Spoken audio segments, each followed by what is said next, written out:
In the exhibit area, please.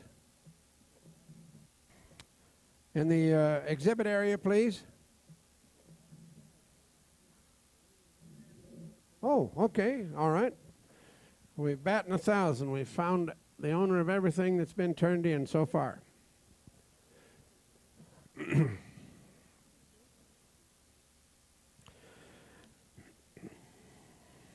Our next speaker is Dr. James Baer, D.C., of Albuquerque, New Mexico. This is also his first appearance with us at Global Sciences, although he has spoken many places around the nation about his work. I've been told by a number of our people, including several of our speakers, that we should get Dr. Baer to speak at Global Sciences. So this is our opportunity. He's doing things down there that, of course, are similar to some others. He's way ahead of the pack and is doing things that he will tell you about and show you this afternoon. The title given is Recent Advances in Resonant Frequency Therapy.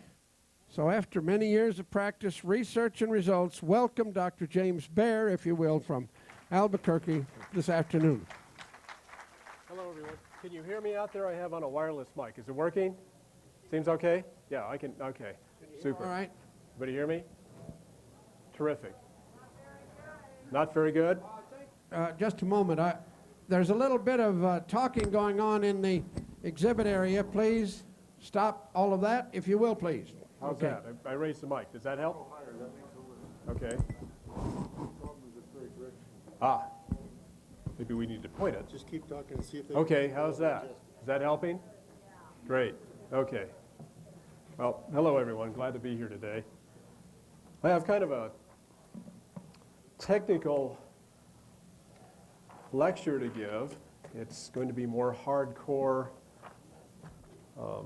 electronics and technology, you might say, than maybe some of the other speakers have delved into. A whole lot of the topics that have come up here this weekend have revolved around resonances and light and harmonics and various therapies and techniques that can be used with these items. Most of these things that people are talking about are very subtle energies. This device is not subtle. It uses a large amount of energy, and it uses that energy. I think I'm distorting pretty badly here. And it uses that energy to produce light and produce harmonics and to produce resonances within objects. This includes people, chairs, water, whatever, you name it. It produces those kind of frequency harmonics within them. And it's very much related to what Dr. Reif was doing back in the 1930s. For some of you that, I'm sure most of you in here may be familiar with Dr. Reif, some of you may not, but essentially the device is very similar in some ways to Dr. Reif's, but it's also very different. My device uses audio frequencies in conjunction with radio frequencies. It has some unique attributes about it that make it patentable, and I've in fact applied for a patent, and the patent has been granted. It's not been issued yet, but they've approved it. So by the end of the year, we're going to have a patent on this. Now, when I'm talking about this device, there are other devices out here in the room that use frequency therapies, and they all work. All frequency therapies work to some degree, and it has a lot to do with how well the frequencies get into the body, how well the body accepts those frequencies, and how much energy is in those frequencies. So if you have enough energy within the frequency, things can happen. But it also has to be able to enter into the area where it's most needed. And that's kind of the falling down of some of these frequency instruments. Others have plenty of energy, but they don't penetrate. Some penetrate well, but don't have much energy. This one has plenty of energy. In fact, it'll expose the whole hall here without much trouble. I won't be running frequencies today that'll have much to do with any kind of treatment therapy, let's put it that way, but just some benign frequencies maybe people can feel and just get an idea for. Don't want people to go through a detox or anything here. When I say detox, what that means is most people have things within their body that they don't know are there, and you expose them to some of these frequencies that are specific for microorganisms and such, and they'll die off and kind of wreck your weekend here for a couple days at any rate while you go through that. Not a good idea. Now, the device basically is very similar in some ways to Dr. Rife's. Starts off over here with a little simple power supply. Now, this is what's called a switching supply. It's very small, compact. I use this to travel with. Usually, in my office, I have a big, heavy, clunky power supply.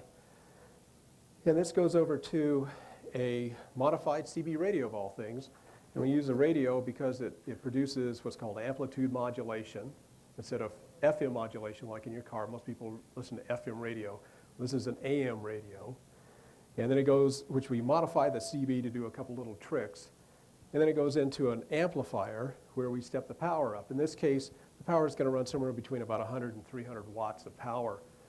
Goes over then into an antenna tuner, which matches all this power down on this end into the tube, the plasma tube. Now, there's a variety of plasma tubes I have up here. This particular tube's filled with what's called H-gas. It's made in Germany, and it's a commercial neon sign type gas. It seems that it's mostly a combination of distorting. Should I just turn off the, oh, okay. It's mostly a combination of argon and neon, but there may be a little helium and maybe some hydrogen gas in there. And you have another tube here. This particular tube, by the way, the big, large tube is made out of Pyrex glass. This tube is made out of Pyrex also, but it's all filled with pure argon. And then I have a third tube here, which is made out of quartz glass, and it's filled with argon also. There's not too much differences in the glasses we found, actually. Some of the glasses will pass a better spectrum, you might say, but we found that just an old leaded glass tube will work just as well, but they're just not quite as sturdy. So there's nothing wrong with any of the glasses. The big differences are in your gases. And the gases, different gases have different colors. So it's not just, I'm sure you've all seen neon signage, which is blue, green, yellow. A lot of that has to do with phosphors within the sign itself. We don't use phosphors. We just use clear glass. But we use different mixtures of gases to get different colors. And as people have explained here this weekend, different colors can do different things. And a color is really not a pure color. A pure color is what you'd find in a laser. And a laser is called coherent light. It's usually just one separate frequency. But most light, if you looked at it on a spectrograph, has little bands of frequency that come across, and it exists within a certain range. So if you're looking at neon gas, which is very orange, you may be down near the bottom end of the spectrum, or top end of the spectrum, which is kind of near the infrared, which gets into reds and oranges.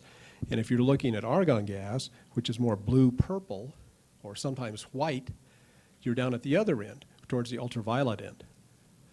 And how you load up the tube with energy, that is the radio frequency and the audio frequency, you can shift the band that you're choosing to use within the tube. So you can actually change the tube color, is what I'm trying to say, by simply changing around these frequencies.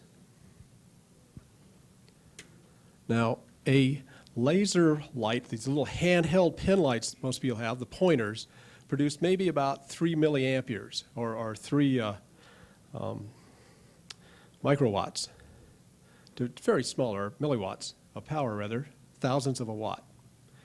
Now, what that translates to is that if you had, say, 1,000 of these little bands, these separate little bands like that in your spectrum of your tube, if you had 3 watts of power going into the tube,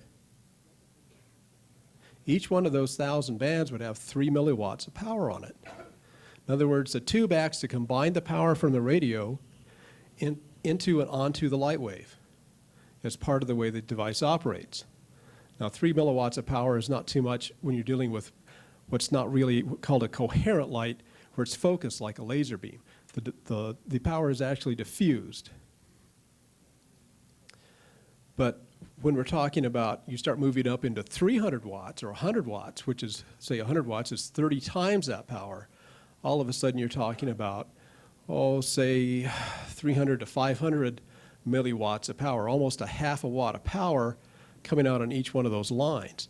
And if you selectively pull that down, you can start talking about watts of power on each one of these lines, meaning that the device has quite a bit of effectiveness just in the light range. But there's also another wave we found comes off this tube, which we don't have defined yet. Call it a plasma wave because it seems to fit. And this plasma wave doesn't behave according to well-known laws of physics. In other words, it'll pass through steel, it'll pass through lead walls, concrete, and what have you, fairly easily. It seems to be the more objects that this wave hits, it knocks it down. But it doesn't seem to matter what the object is, for that matter. So we call this a plasma wave. What's interesting about it is people turn these things onto their house, and it'll kill the mold in their refrigerator. It'll kill the mold on their bathroom walls, things like that, if you're running mold frequencies, which means the device is very specific. It's frequency specific. And if you have the right frequency, things happen. If you don't have the right frequency, nothing happens. You just sit there.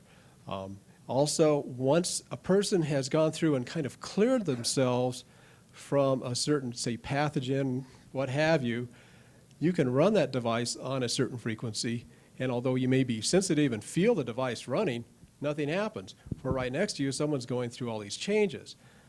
It just has to do with what's in your body and how your body is vibrating. And the device, as I said, will induce a vibrational energy into objects. Most people, I'm sure probably most people here could probably feel it when we turn it on. And that vibrational energy can stay with you for a couple of days, actually. Just kind of buzz. In fact, if you run it late at night, you just sit awake and stare at walls for a few hours. I did that Tuesday night before driving down here. I got this large tube in the mail. I was trying to get it set up, and I finished about midnight, and I was kind of wired up till 4 a.m. in the morning, which made Wednesday a very interesting day. But tell you. Now, I was talking a little bit about resonances, and resonance means that you've reached a frequency at which something will oscillate. In other words, like a C chord on a piano. If you hit a C note or some other three notes that are with a C, E, G that would make up your C chord, then all the other C's in the piano string or the piano itself will oscillate with that.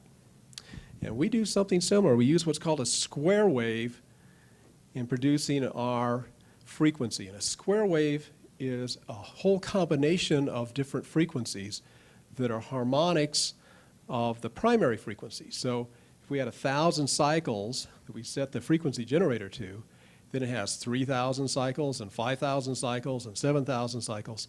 So it has all these other frequencies within it, has resonances within it. And one of the things that we do to modify the unit so it works well is to modify the little CB radio so that it'll pass all these resonances. They don't normally do this, but we trick it out so it'll do that. And so we widen out what's called its bandwidth, so it can fit all these resonances within the radio wave. And by so doing, we start to get some pretty neat effects. Now, the other thing that happens is that further resonances are created by the amplifier, which has its own inherent resonances within it. And so we get resonances out of the CB radio, we get resonances out of the amplifier, and we dump everything into the plasma tube. And the plasma tube acts like what's called a mixer. And if you think of pouring 3 or 4 items and making a cake into a blender and then spinning it all up with a blender of sorts, you're going to get this homogeneous mix. It's not quite the same thing as you started with. Well, that's what happens inside this tube. It blends or mixes all these frequencies, harmonics, and such. And it's called a mixer. And what may go into this tube may go into the tube at 27 megacycles, but the near field on this, in other words, within 8-10 feet of this tube, the harmonics extend out beyond 1 billion cycles.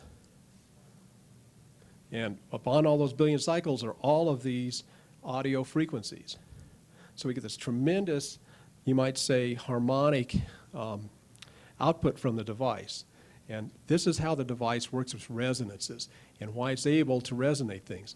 And we think one of the ways that the device operates with microorganisms, infections, and things like that, is that all these resonances from all these different directions do not allow the organism to adapt. In other words, if I take and push on this table or podium, it pushes back, you might say. But if you push from all kinds of different directions at once, you may not know what to do, it'll collapse. And that's what we're doing. We're pushing from all these different directions at once, and the organism cannot adapt, and it fails. Now, sometimes in dealing with microorganisms, we've done some tests, and we found that they don't necessarily die. What they do is they just stop growing. In other words, they just sit there. They're like in a state of suspended animation.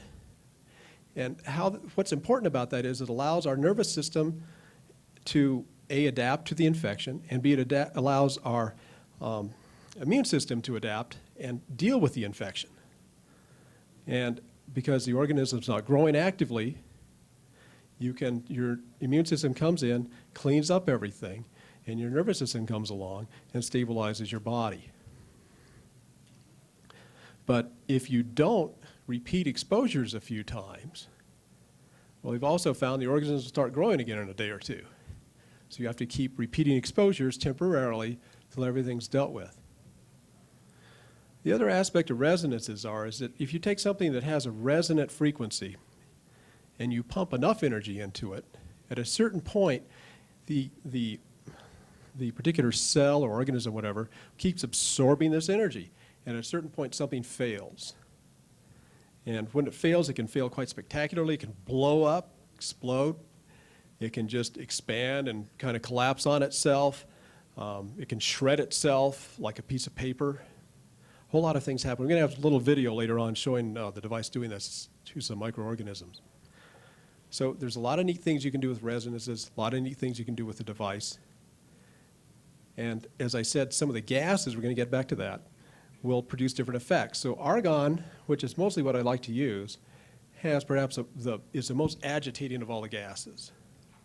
And it gets in, shakes things up better, produces wider range of effects. But some of the other gases, say like neon, very sedating, produces actually a warmth to the body.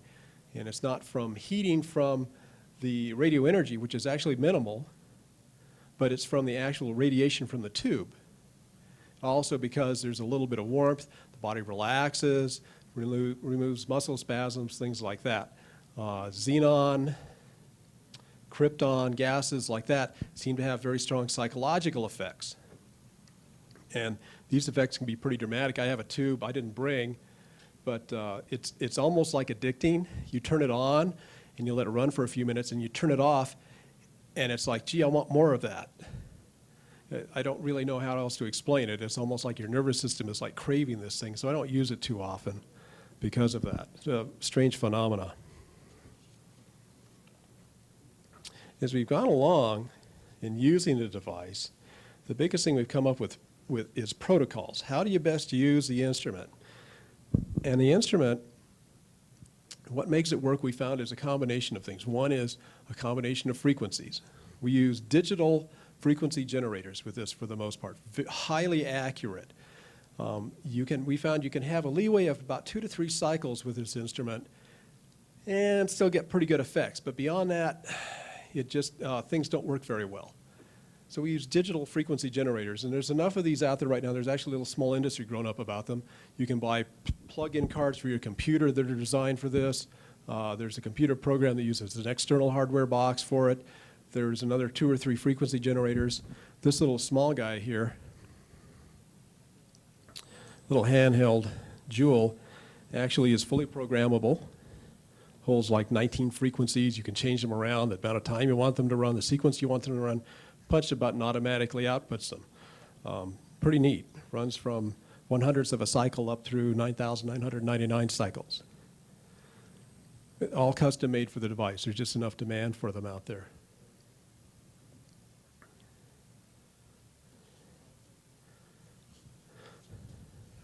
Now, frequency devices have been around a long time, and looking back, done a little examination of what and where frequency instruments came from. And it seems that a fellow back in the 1920s named Albert Abrams, who some of you may know of, he was kind of the father of radionics, developed an instrument called the oscilloclast, which used radio waves, radio energy, along with a little electromagnetic coil to produce some pretty neat physiologic effects. And we think this is where Dr. Rife derived his instrument from. I think that's where it's really the grandfather of all electrical frequency instruments. Now, Dr. Abrams used a variable radio frequency. There were no audio frequencies involved at all. One of the frequencies you probably have heard around here a whole lot is 728 cycles. That's an audio frequency. That was not used in these instruments. Dr. Abrams' instrument, I think, ran at about 43 megacycles, 43 million cycles a second. And they would vary that, and they would also pulse it. This instrument will pulse also. I'll show you that a little later on. If you want to do that, or you can just have a continuous output, however you want the instrument to work. But good old Dr. Abrams had something pretty remarkable there. That's all fallen by the wayside, I'm afraid. And a real sad thing got all lost, just like Dr. Rife's instrument and his work.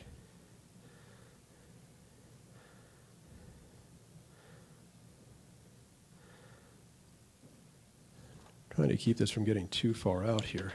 I haven't lost anybody, hopefully, too badly. I'm going to show you a few things. What we do with the instrument.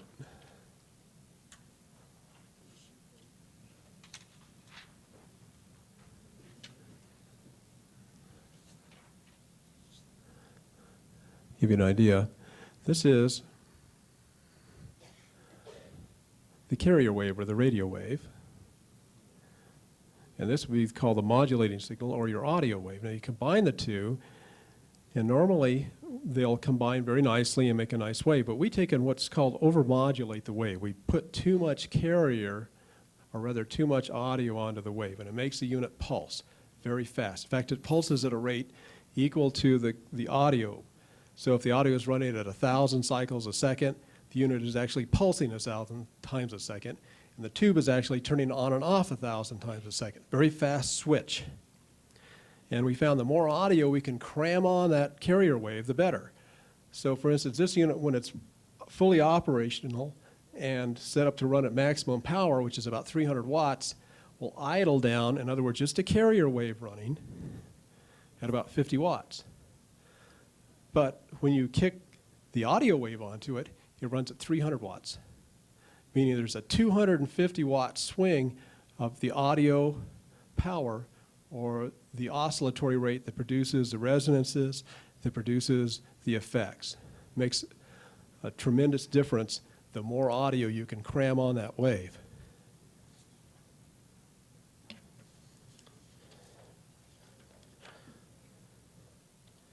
Now, a few years ago, back in about the 1940s, somebody even did some work. I don't have a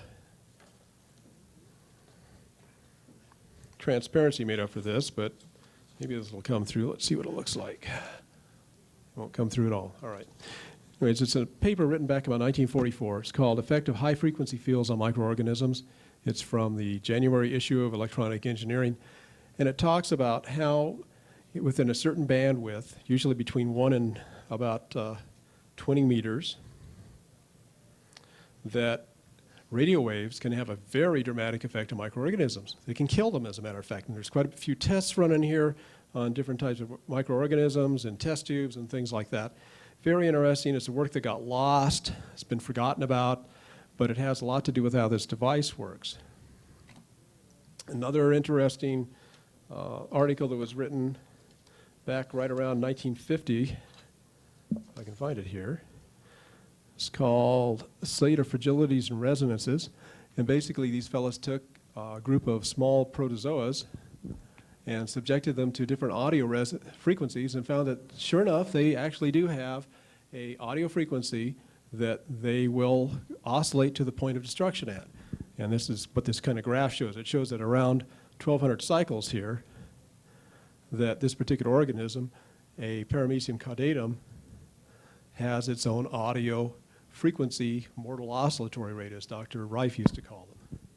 So there is some scientific evidence that frequencies, audio frequencies and radio frequencies, can produce lethal effects in microorganisms. I want to talk just a second here about something probably concerns most of us, but Dr. Rife used to say that most cancers were caused by a virus, and nowadays they're finding out there seems to be some of these links, but here's an interesting one. It's from July 14th, 1997, out of Report of the American Society for Microbiology, and it says, if I can get this a little focused, a new study at the University of Nebraska adds credence to the idea that certain reproductive cancers may be related to underlying viral infection. And researchers studied tumors for more than 1,000 women studying from breast and uterine cancer. That means if you're lucky enough to get both, that 95% of the tumors contain compounds called RAK proteins, which are not manufactured by human cells. They are, however, produced as a result of a number of virus infections, including HIV, leading to speculation that many of these cancers are related to sexual activity.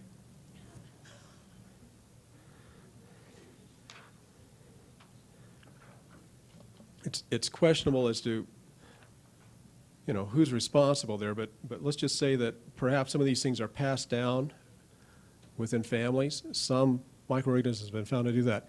Here's another little blurb from the New England Journal of Medicine on May 19, 1997, and it goes, the war on cancer is a qualified failure. I think most of us know that. And in fact, it's getting pretty scary out there right now. The estimates are that by the year 2010, 1 in 2 Americans will have cancer in a lifetime. And unless something's done pretty quickly, right now the statistics are that once you have cancer, 3 out of 5 of you will be dead in 5 years. In other words, it's like essentially by the year 2010, you can just wipe out half this auditorium. Not good, not good. Anyways, what this says is that he studied from 1970 through 1994, and after 35 years of intense effort, largely on improving treatment, must be judged a qualified failure. And it says that you've got to take the whole thing, throw it out, start over, looking somewhere else. Thank you.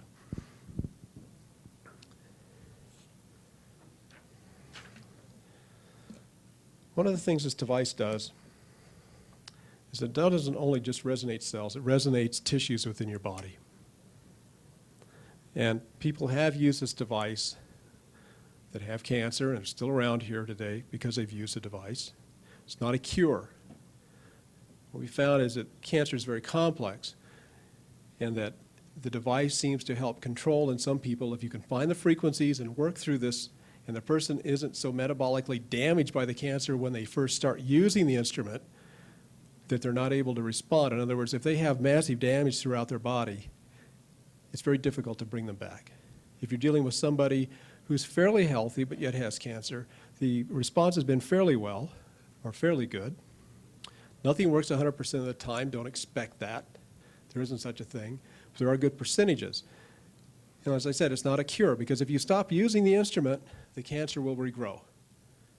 Meaning that a lot of the things that you have seen here today having to do with enhancing your body's metabolism, nutritionally, spiritually, fundamentally, however you want to do this, are very important to a person's recovery from cancer.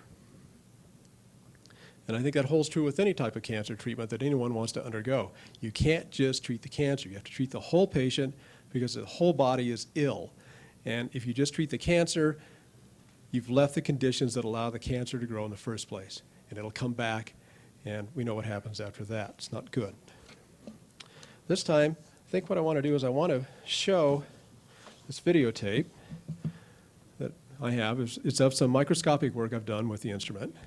And if we could run the tape, let's see, get out here so I can show you what's going on. Hopefully it'll come on.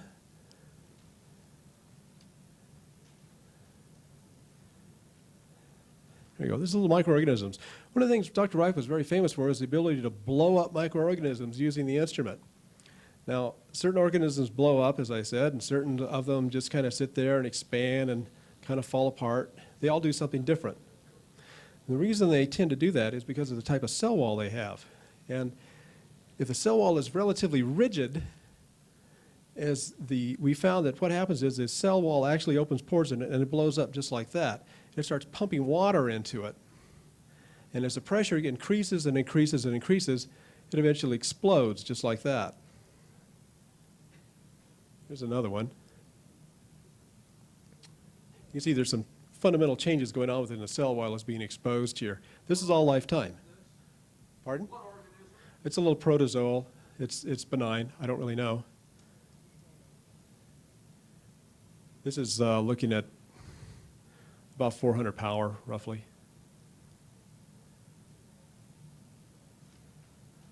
Kind of shatters it into pieces. Now this fellow has a distendable cell wall. This, like I said, this is all lifetime.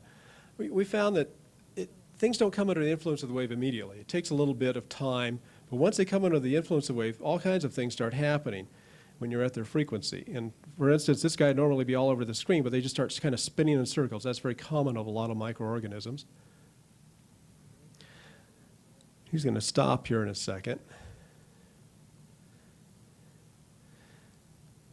And I want you to watch, there's these two little balls right here in the center. See how they're separate and distinct? Watch what happens as this goes on. You'll find that the cell wall inside there actually opens up. They join up at a little later time. And then eventually everything falls apart. But you can see the cell is kind of opening up here and expanding. And if you look in this upper top here, you can see this kind of black hole up there. And you may see that snap open and close if you watch closely. It's kind of hard to see here. But it's actually a large pore that's open in the side of the cell wall there. And you can see it just keeps getting bigger and filling with fluid.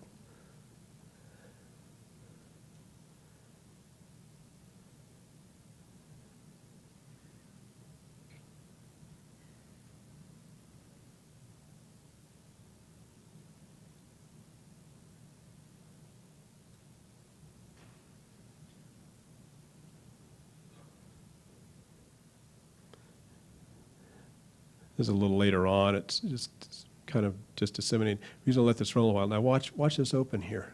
How much time involved here? This is just a few minutes. It's all lifetime for the most part. I took a little break there in the middle just to cut it down for this, but it's not very long. See? Oh.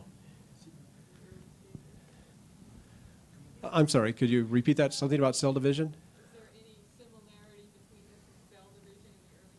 Haven't found that, especially in mammals at all. No one has really been exposed to this that has delivered a baby that I'm aware of. But however, people have had pets that have, and the animals have been essentially all normal. Is this a healthy cell? No, this is actually a little microorganism. It's just a benign organism, doesn't cause infection or anything. It's a protozoal. Protozoals. There's two classifications. One class are just common little pond organisms. The other classification, they're very nasty infectious organisms. Malaria, Giardia, amoebiasis. It does. It opens up, it actually joins and spreads. Now this is what happens to an organism. This guy just kind of floating along, you hit his MOR here, and he doesn't really die, but it just starts shaking him. It's just kind of normal cruise along, and then you hit the MOR, and they start doing that. If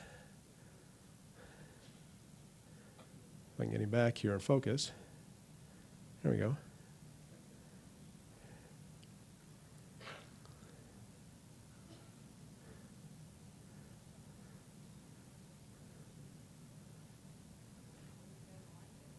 No, he doesn't like that at all. He never does really explode. He'll eventually die if you just kind of beat on him like that for about 10 or 15 minutes, but they don't like that at all. Is that a focus or is he changing his face? Well, you're dealing with a magnification here. It's about 400 power through the lenses of the microscope. And what happens is he'll change position on the slide, and you have to get him back in order. Now, this is a paramecium. And I just brought this up real fast just to show this thing fracture. But in the here and here, see the big holes in the side? Those are what you call electroporation, you might call it. There's another one. It kind of opens and snaps shut, like so. Here's another one. It's a phenomenon of the device that it does that. Electroporation is well known in the biological circles, but it doesn't normally produce holes that are this large. That's a phenomena. Normally electroporation is done when they do gene transfer experiments, things like that. These holes are gigantic compared to those type of electroporation effects on bacteria and such. Here's a standard paramecium. Normally these guys are pretty active. They're swimming all over. But once they get under the influence of the wave, they kind of just stop, and then they start undergoing these internal changes within them. You may start seeing things move around on the inside of the body and switch back and forth and things. The body also becomes a lot more translucent and clear. This is another microorganism. There's a large hole here. It actually punched in the side of it. It's kind of broke through, and it's kind of coming across here.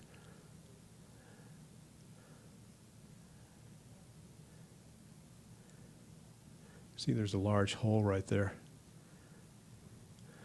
I don't really know why it punches holes in some areas and it does in others. I don't know anything at all about that. It just does. There's another huge hole. This is a paramecium. You see just there's a huge tear in the cell wall from here to here, and it's just missing. It's like it dissolved or something.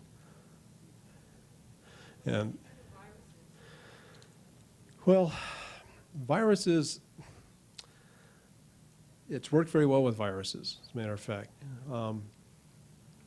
If you're talking, the trick is, again, frequency. You've got to have the right frequency. If you don't have the right frequency, nothing happens. Here last year, or early this, it was late 97, early 98, there was a very strange flu virus that went around. And that virus, although it had an initial setting at some of the known flu frequencies, it kept shifting. And you go through one frequency and it worked for maybe an hour or two, and you'd start feeling better, and then it'd just come right back at you.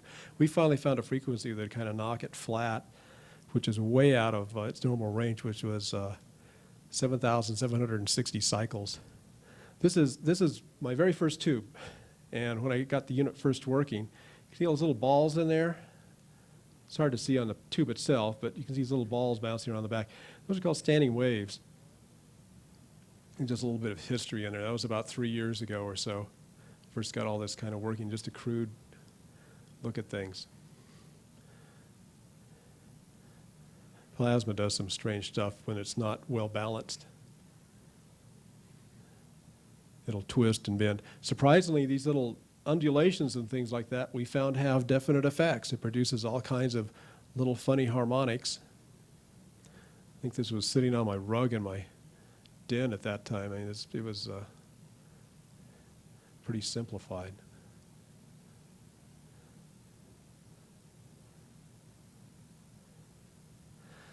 Everything nowadays is off the shelf. Back then, and I had to pull some things off the shelf and had to just kind of hand make some other parts, simply because they weren't available. Nowadays, just everything's off the shelf, you know, without any trouble at all. When I first wanted the tubes, I told the tube blower what I wanted, and he looked at me like, "Well, okay, fine, you know, I'll make it for you, but I don't know what you're doing." And now there's like 6 or 7 manufacturers of tubes. You can get a tube of any size, shape, form you want, name, or glass you want, for that matter. They're made all over the world. They're made in Russia. They're made in France. They're made in Belgium. They're made in Australia. I think there's somebody making in New Zealand now. There's tubes being made, of course, here in the U.S. and Canada. Major, you know, it's not a big business, but there's enough demand where they're being made all over the world. You know, I think we can end the tape there if you want. That's fine.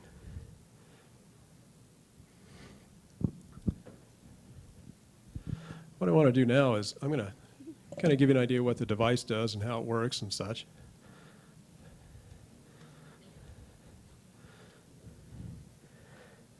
And I have the device actually turned down a little bit. This is a variable voltage power supply, and I have the power turned down a little bit because if I kick it up too high, the power supply doesn't like it.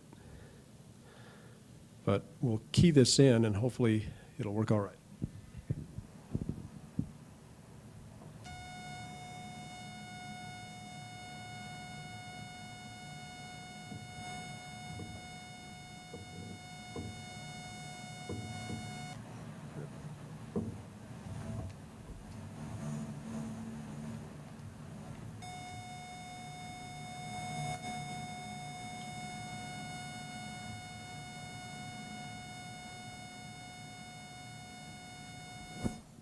think we're getting a little bit of feedback through that, but it's kind of nice you can hear it.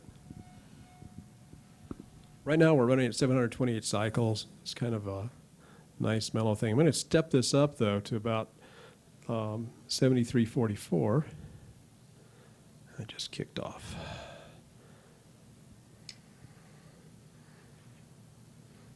Normally when you set these instruments up, everything's kind of separated and stacked up one on top of the other to keep things a little bit apart so the energy doesn't get back into them.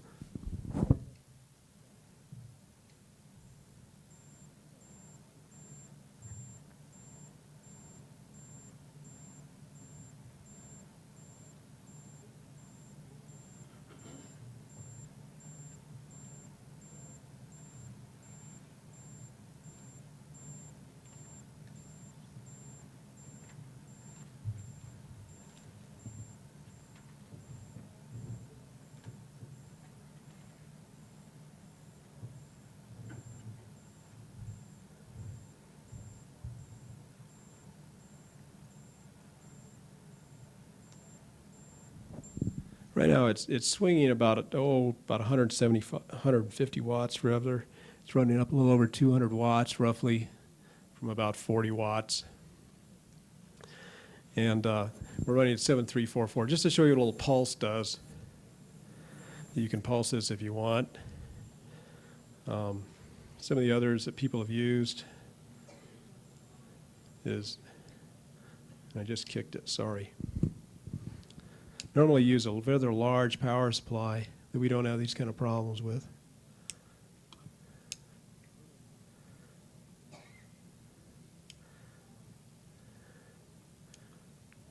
Something just went completely gone.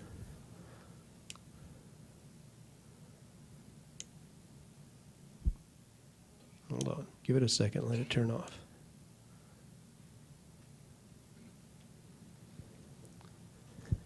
It has an automatic cutoff inside it.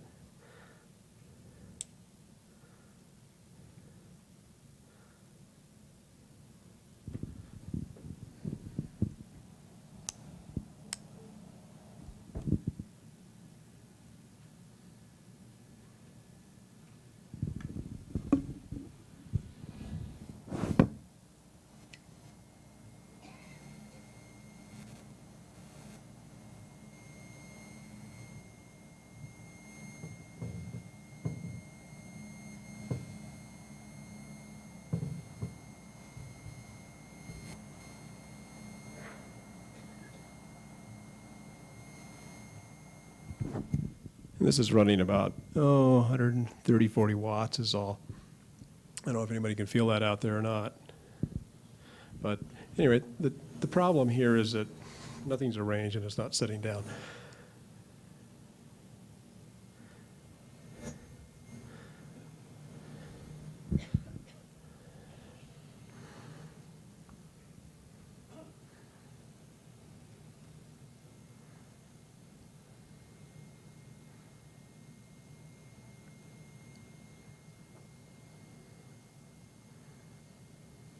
Other frequencies, people talk a lot about frequencies all the time,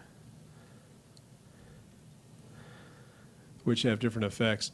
If you want to get into VLF, very low frequencies, which are some people call brain waves and things like that, there's been some pretty strange effects down in that range. I'm not running that right now. I'm running like 304 cycles, which is a nice sedation frequency. Yeah, it'll put you to sleep. Is it hitting you there? Yeah. Some of the frequencies down in this very low frequency, VLF, very low frequency range, can actually be dangerous. Somebody ran into one the other day that if his unit had not turned itself off, he'd still be staring at the wall. He just said it froze up his body and he couldn't move and he just stood there with his mouth drooling because it kind of froze his brain. That's kind of an extreme case. People do some strange things. But the device essentially is pretty safe. Most of the frequencies we use are below 10,000 cycles. And we encourage people not to move above that 10,000 cycle range if at all possible. Don't really know too much what's up there, and it's better to leave that to somebody who can protect themselves and be dealing with any consequences that may arise from running from frequencies that are out of a range that people don't normally use. The thing about the device is you don't know you've damaged yourself or caused an effect usually till after the fact.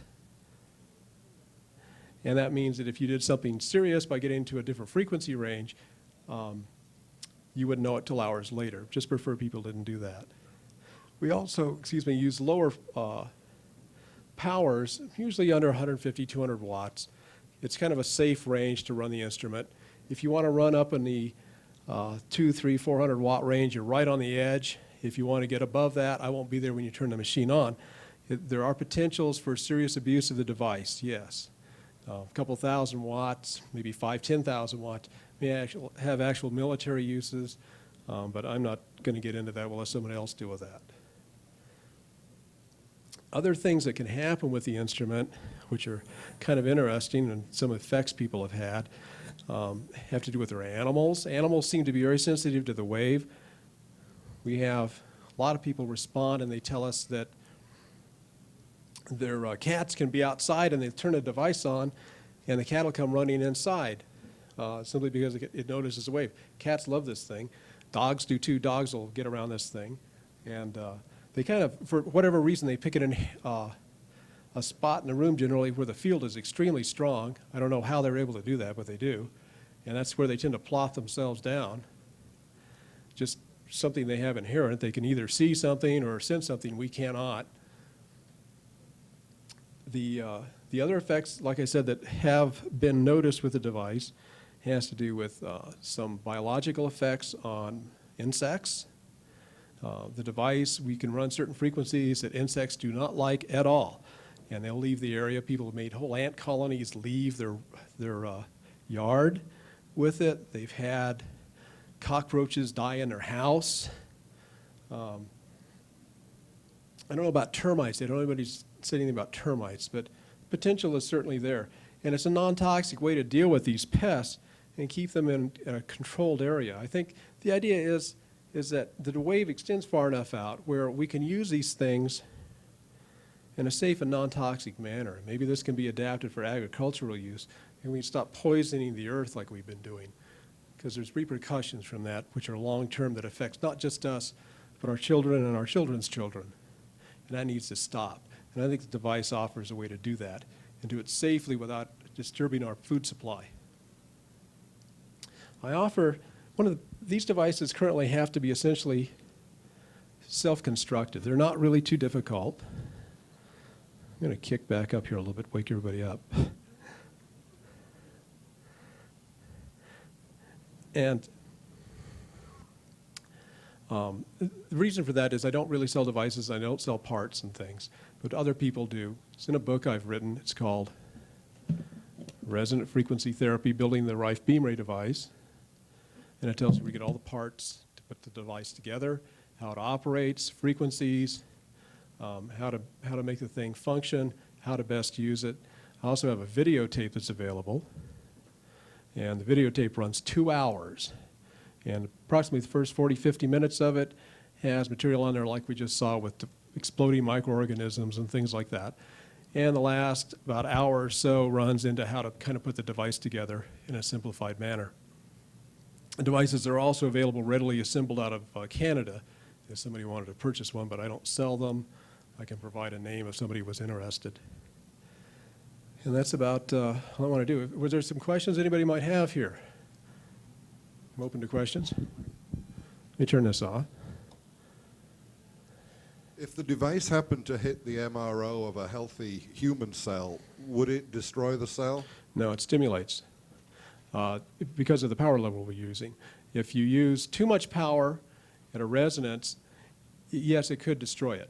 But generally, we use low enough power. Our human cells are very tightly bound to each other, kind of like a piece of wood, and they don't fracture very easily or don't become disturbed very easily. So we use low power, and it doesn't seem to be that problem. I said, if you want to crank up 5,000, 10,000 watts, no, it probably would cause destruction. Yes? I thought I heard you say that this was patentable. Yes. Have you filed for patents? Yes, it's been granted. Oh, okay, great. It's not issued, it's been granted. In other words, they've approved the patent. We went through an appeal, they approved it, it's just not been issued yet, that's all. Okay. You talked about people using it in cancer. Are there actually studies done, or do you just have clinical experience with it? There's no real studies.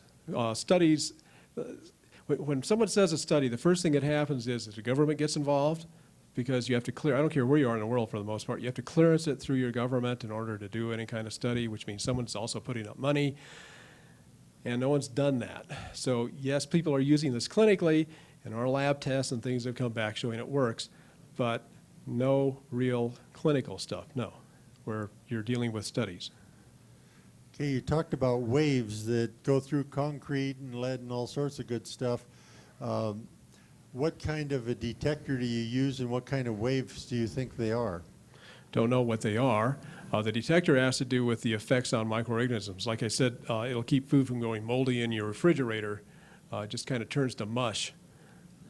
Or for another example would be like in and around your shower, all the mold disappears. Another fellow had algae in his fish tank that would clear up after a couple of weeks of frequencies and just stay that way. He wouldn't have to scrub his fish tank anymore. Now, is the FCC going to be involved in controlling the frequency and power outputs of these devices? Well, let's explain that. The FCC has rules and regulations already in force, and it's called an ISM band, Industrial Scientific Medical Band, and that's 27.12 megacycles. And as long as the device runs on that frequency, which is provided by channel 14 of the CB radio, and meets emissions for that particular band, then you're legal. Now, one of the things that happens is most of the power is absorbed by this tube. And there has been, as a matter of fact, one of these devices that was confiscated by the FCC, and it was returned because it meets specs. There's approximately, depending on how you set it up, if you set it up properly, there's less than a couple % leakage of RF. So you got a couple watts emission local to the device. You really don't want RF. RF is not an active part of the device per se. Yes, sir. Since your new technology has the two types of frequencies involved, is the book and the tape cover that, the new thing you got that's patent pending now? Yes. Or patented? Yes. Yes. It's the latest technology that you That's got for correct. Yeah, the book's that's two. constantly updated, so that's why it's still kind of loose leaf, and I self-print it because I update it every time, about every 4 to 5 weeks, and we carry everything updated. And the source that you have in Canada that has it already prepared, Yes. does that use the same technology, latest technology you've got too? Yes. Okay, thank you. Yeah, he just makes there's a lot more bells and whistles on it. It's a lot more compact.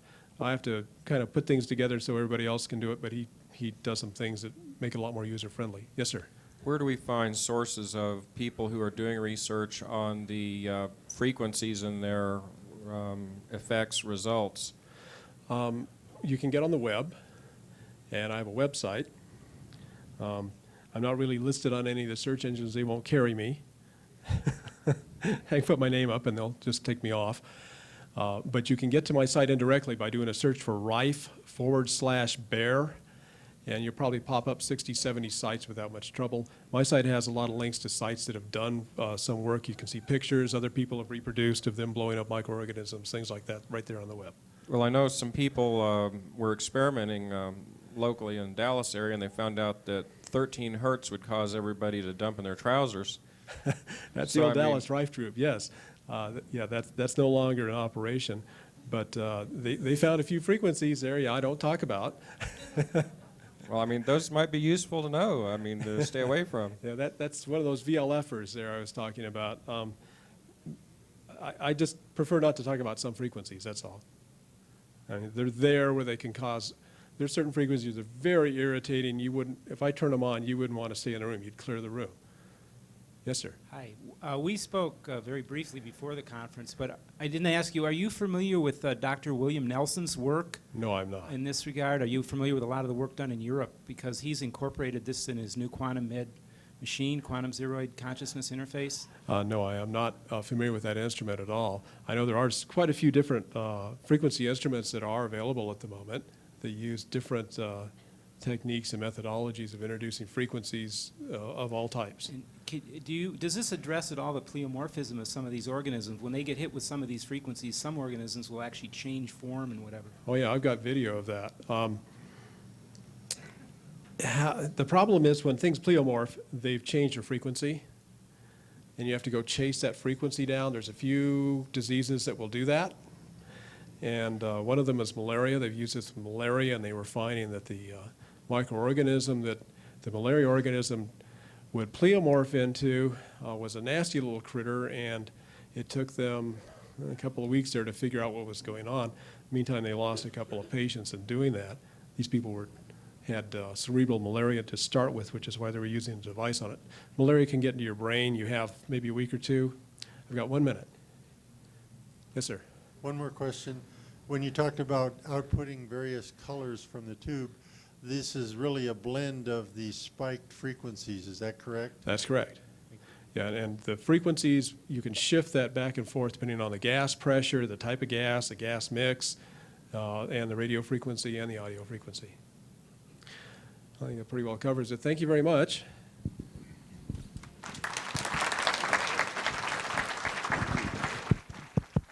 All right, thank you. Thank you, Dr. Baer. Now to give you a little, thank you very much, Dr. Baer. To bring a little update to you on what has occurred during the conference, some representatives from the Denver office of the probation department did show up and talk to Larry Harris this afternoon, or in the last 2 or 3 hours. And they looked at his table and everything seemed to be much in order. And I guess they've looked around some. I don't know that. I didn't know that they got by our door people, but I didn't know about it till he told me. But they gave their card and everything, and so they came here as a courtesy to the people in Columbus. Then they did come back a few minutes later, I guess, and asked him again. They said, "We hear you've been taken out to lunch by people. Have you been talking to people about different stuff?" And, of course, he's talking about biological warfare, as you well know. But that's just to give you an update of things do happen as we go along here, and people do pay a little attention at times. Be back in 7 minutes because we got a lot more to talk about. And thanks again, Dr. Baer.